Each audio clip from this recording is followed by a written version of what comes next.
I'm glad to see you again. Sometimes it feels like fatigue just comes out of nowhere, but today, together, we'll figure out how to get back our lightness and energy. Tell me, are you familiar with the feeling that your energy is slipping away, like water through your fingers, especially after lunch? Or do your joints ache as if you've lived not one, but 3 lives? This isn't just age, as many people think. Often, invisible processes in our bodies are behind this. Imagine your body as a complex mechanism, and over the years, some of its gears start to work a bit slower, and the lubrication thickens. For example, our ability to absorb nutrients decreases, and our sensitivity to certain foods or even medications changes. Do you know what often adds fuel to this fire? Subtle habits and seemingly harmless changes that we don't pay attention to. That ready-made meal from the supermarket that saves time might be like a quiet stream washing away your strength due to hidden salt and fats. And the gradual hearing loss that we brush off can subtly cut us off from the world and communication. But don't rush to get upset. I promise you that after today's talk, you'll learn how simple, accessible steps can restart your inner engine, make you feel a surge of energy, improve your well-being, and even your mood. All the advice is gentle, without demanding heroic efforts or forcing yourself. Let's watch this video together until the end, and you'll see how easily you can turn back the clock for your well-being. So, let's start with what's on our plate, but isn't always obvious. I'm talking about ready-made meals and processed foods that are so tempting in their simplicity. I understand how sometimes you don't feel like standing over the stove, especially if you live alone or are just tired. But try to replace the habit of relying on canned soups, frozen dinners, sausages, and packaged snacks with preparing simple meals from whole, unprocessed ingredients. Yes, it might take a little more time, but believe me, the result is worth it. Let's remember Arthur, he's 74. After his wife passed away, cooking became a real burden for him. He switched to canned goods, frozen patties, crackers, and sausages. It's quick, convenient, and I don't have to fuss at the stove, he'd say. What's the harm? But at the same time, he constantly complained about bloating. His blood pressure started fluctuating, and his energy would leave him by midday. He felt overwhelmed even by the thought of cooking something just for himself. His daughter suggested a compromise. Once a week, they would cook several simple dishes together in advance. A large pot of lentil soup, baked chicken or fish, stewed vegetables. At first, Arthur grumbled, "Too much hassle. What's the point?"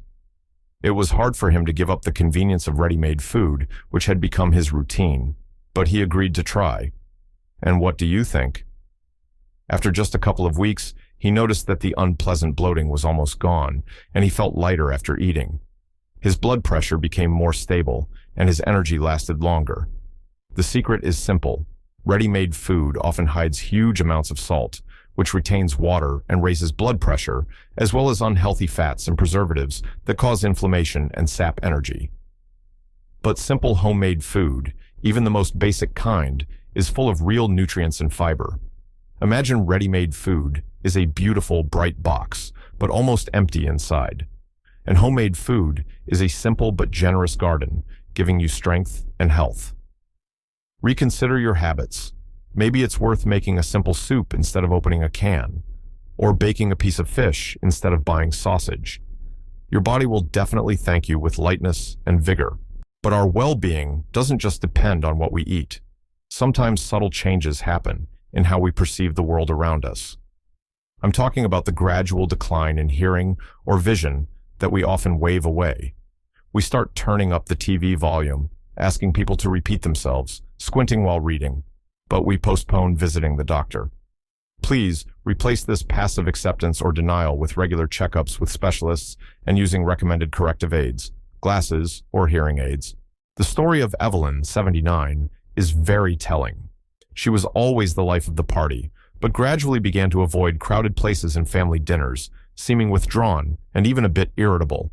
Her family chalked it up to age, fatigue, but it turned out that it had become difficult for her to follow group conversations due to hearing loss, and her beloved reading had turned into torture because of worsening eyesight.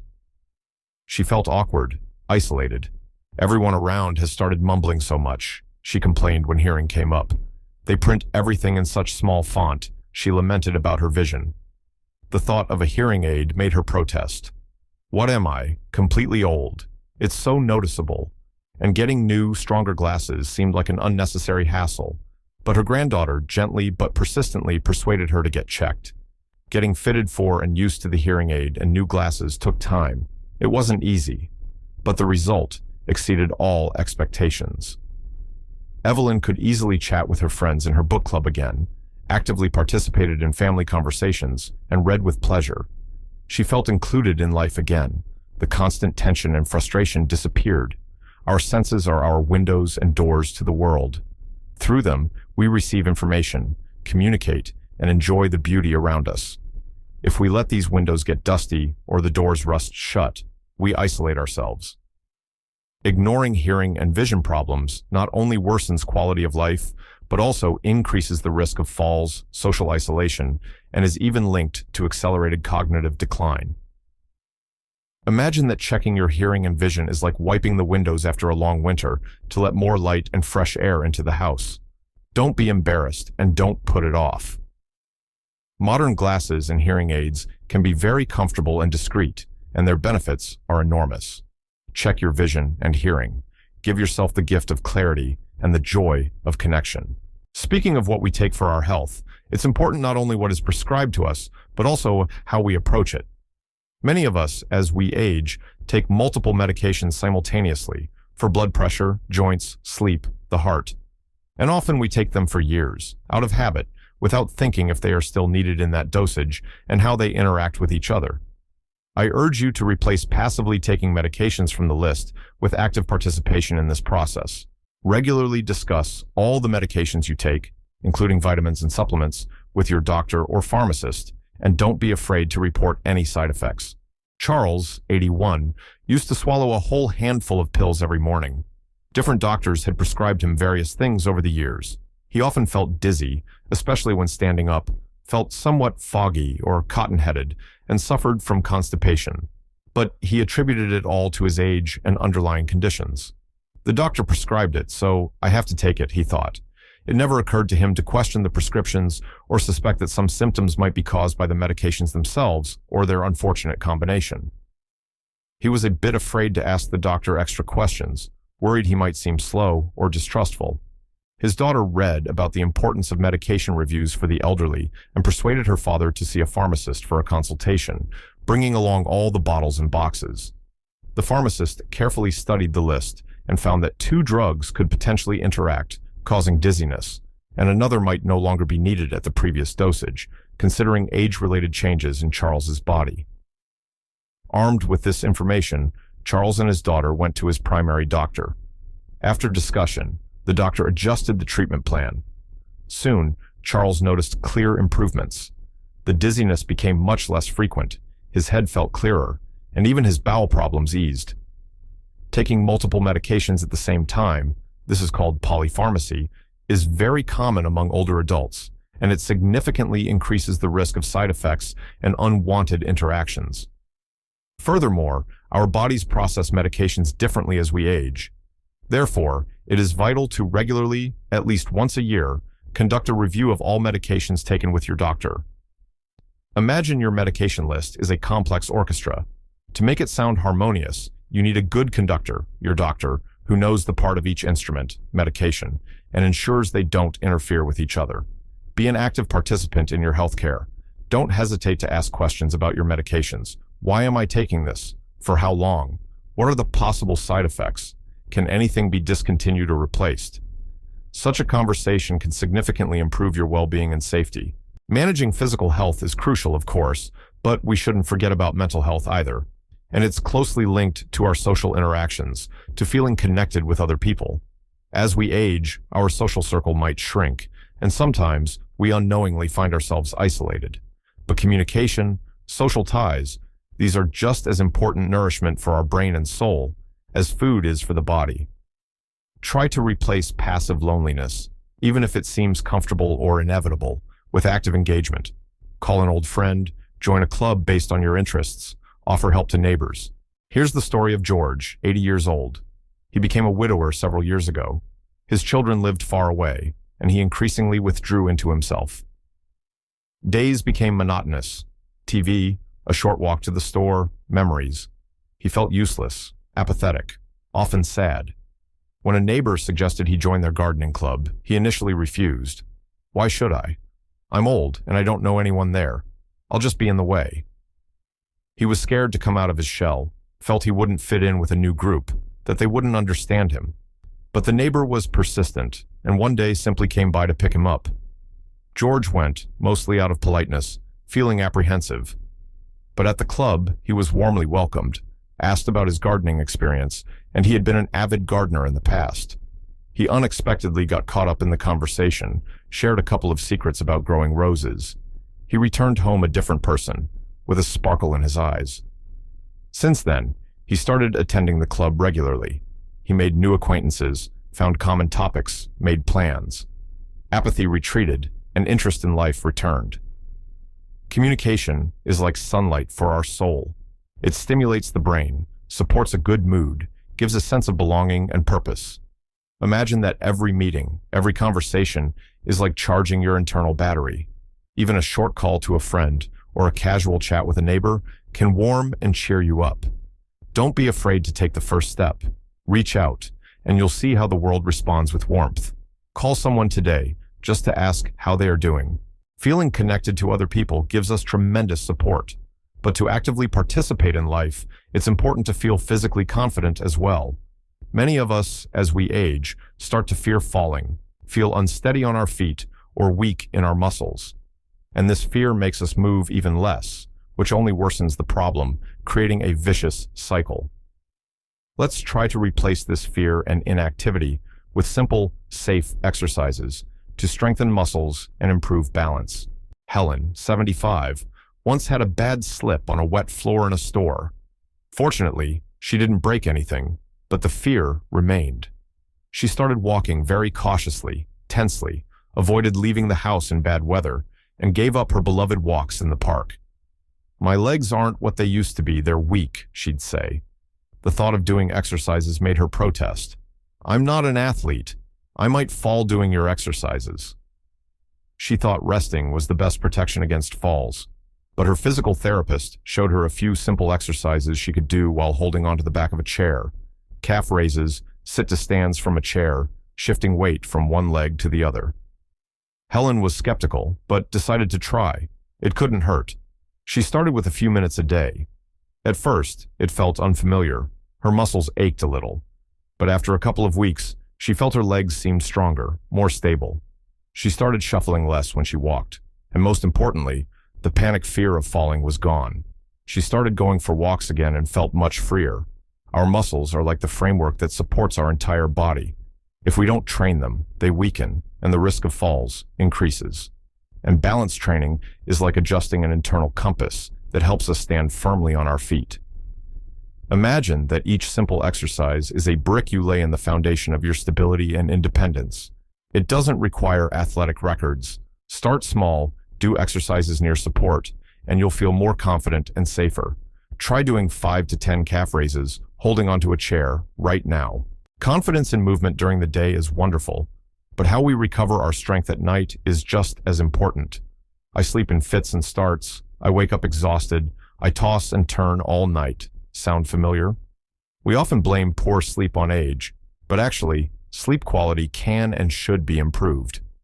Let's replace a chaotic sleep schedule and evening rituals that interfere with falling asleep, like watching the news before bed or having a late dinner, with a calm routine and preparation for sleep. David, 70, felt like he hardly slept at all. He had trouble falling asleep, woke up frequently during the night, and felt in the morning as if he hadn't gone to bed. He felt drowsy during the day but couldn't nap. Apparently, old people don't need much sleep, he decided. Before bed, he usually watched TV, sometimes read news on his tablet, might have a cup of tea. The idea of changing these habits seemed like an unnecessary complication. "I've always lived like this. Why should it be different now?" he reasoned. He didn't believe that some rituals could affect his sleep, but his wife insisted they try sleep hygiene. They started taking walks in the fresh air before bed. David stopped watching TV and using his tablet at least an hour before sleep, replacing it with reading a physical book under soft light. They started ventilating the bedroom well, made it dark and quiet. There weren't significant changes the first few nights, but David persisted. And after about a week, He was surprised to notice he was falling asleep faster. Then he stopped waking up so often during the night. And after a month, for the first time in a long time, he woke up in the morning feeling truly rested. Sleep isn't just rest. It's a time when our body conducts general cleaning and repairs. The brain processes information, the body restores energy, cells regenerate. Imagine your sleep is a night crew of repair workers. If you disturb them with light, noise, or overstimulation, they can't do their job properly. Creating a calm bedtime routine is like an invitation for this crew. Please begin. All conditions are set. Dim the lights, put away gadgets, read something pleasant, take a warm bath, find what relaxes you personally. Give yourself the gift of quality sleep. It's one of the best gifts for your health. Good sleep restores the body, but sometimes our own mind doesn't give us peace. As we age, we accumulate not only life experience, but also reasons for worry: health, children, grandchildren, financial issues. Sometimes these anxious thoughts start running in circles, poisoning our lives and even affecting our physical well-being. How about replacing the habit of constantly ruminating on problems with practicing gratitude or mindfulness, even for just a few minutes a day? Susan, 69, was a true master of worry.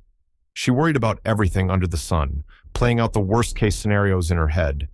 This tension affected her health: frequent headaches, neck stiffness, stomach problems. How can I not worry, she argued. Life is so complicated. She felt that if she stopped worrying, she would miss something, lose control. The idea of practicing gratitude sounded almost sacrilegious to her. What's there to be grateful for when there are so many problems? She thought irritably. It was hard for her to switch from her usual stream of anxieties to looking for something good. But her friend suggested a simple exercise. Every evening before bed, write down 3 things she was grateful for that day. Susan started reluctantly. At first, it was small things: sunny weather, tasty soup, managed to reach my granddaughter on the phone. Gradually, she began to notice more good things in her life. She started consciously looking for these moments during the day, and after some time, she noticed she had become calmer. Her headaches decreased, the tension in her neck eased. Anxious thoughts didn't disappear completely, but they stopped dominating. Worrying is like a rocking chair. It keeps you busy, but it doesn't get you anywhere. And gratitude, or simply observing the present moment, like your breath, is like an anchor that brings you back from the storm of thoughts to the calm harbor of here and now. Imagine your mind as a garden. You can let the weeds of worry grow wild, or you can consciously plant flowers of gratitude. Even a few minutes a day dedicated to finding the good can change your inner state and well-being. Try right now to recall one thing you are grateful for today. Feel how it warms your heart a little. Finding peace of mind is wonderful. And to maintain physical fitness, it's important to remember another aspect of nutrition that we often forget. We pay attention to carbohydrates and fats, but forget about protein. Yet, with age, the need for it doesn't decrease, and sometimes even increases, especially for preserving muscle mass. So, let's replace the habit of skipping meals, or eating mainly carbohydrates, porridge, potatoes, bread, with regularly including protein-rich foods in every meal. Robert, 76, noticed he was getting tired quickly. It became difficult to carry bags from the store. His muscles seemed to have deflated. He ate mostly porridge for breakfast, soup and bread for lunch, potatoes or pasta for dinner. He rarely ate meat or fish, heavy on the stomach, as he thought. He believed that losing muscle strength was an inevitable part of aging. When advised to add more protein to his diet, he was skeptical. Why? I'm not a bodybuilder. It seemed unnecessary to him, and cooking something protein-based was a hassle. But his daughter started bringing him pre-cooked portions of chicken breast, cottage cheese, boiled eggs. Robert began to gradually include them in his diet: an egg with his porridge for breakfast, a piece of fish with lunch, cottage cheese for an afternoon snack. At first, he didn't notice a difference, but after a month or so, he was surprised to find he was less tired. Climbing the stairs to his floor became easier, and the shopping bags no longer seemed so heavy. He felt stronger. Protein is the main building material for our muscles. With age, the process of muscle breakdown, sarcopenia, accelerates, and if we don't supply enough protein bricks, our muscles weaken. This affects not only strength, but also overall metabolism and immunity. Imagine your muscles are a house that constantly needs repairs. Protein is the building material that allows you to keep the house in good condition. You don't have to eat a lot of meat. Eggs, cottage cheese, legumes, beans, lentils, fish, lean poultry, nuts are excellent sources of protein. Try to include something protein-based in each of your meals. This will help you maintain strength, energy, and activity for many years to come. Add a spoonful of cottage cheese to your breakfast or a handful of beans to your soup. It's simple. And finally, tying all these aspects of self-care together, there is one very important but often ignored habit: the ability to listen to your body. This is about the mistake of brushing off minor symptoms, ignoring the signals our body sends us. It'll go away on its own. I'm just tired. It's probably the weather. We find 1,000 excuses not to go to the doctor or listen to ourselves. Let's replace this dismissal with attentive and careful attention to our body, seeking help in a timely manner. Barbara, 73, ignored a slight tingling in her leg and occasional fatigue for a long time. I must have sat on it wrong. I just didn't sleep well, she told herself. She didn't like going to doctors, considering it a waste of time and nerves. She felt that if a problem wasn't interfering with her life right now, there was nothing to worry about. Unfortunately, when the symptoms became more pronounced and she finally went to the doctor, it turned out the problem already required serious treatment that could have been avoided with earlier attention. Barbara deeply regretted the lost time and her carelessness. After that incident, she became much more attentive to herself. She learned not to brush off her body's signals, but to listen to them. She started getting regular checkups, even if nothing bothered her, and this gave her a great sense of calm and control over her health. Our body is a wise system. It always sends us signals if something is wrong. These could be vague pains, unusual fatigue, changes in appetite or sleep, new moles, digestive problems. Imagine these are warning lights on your car's dashboard. You wouldn't ignore a flashing red light, would you? It's the same with your body. Paying attention to yourself isn't hypochondria. It's an expression of love and care. Seeking medical attention promptly can prevent serious problems or catch them at the earliest stage when treatment is most effective. Don't postpone a doctor's visit if something is bothering you. Listen to your body. It's your most loyal friend and advisor. Make that appointment you've been putting off, or just take 5 minutes today to ask yourself, how do I really feel? So you see, my dears, no titanic efforts or strict prohibitions. Small, conscious steps, simple replacements of the usual with the beneficial, and your well-being can improve very soon. You have lived a long, rich life, accumulated wisdom, and invaluable experience, and you deserve to enjoy every new day, feeling energetic, vigorous, and full of strength at any age. Don't let subtle mistakes or outdated ideas about aging prevent you from living life to the fullest. Remember, your health and your well-being are in your caring hands. Believe in yourself, try new things little by little, and you will definitely feel the difference. Your life continues, and it can be wonderful.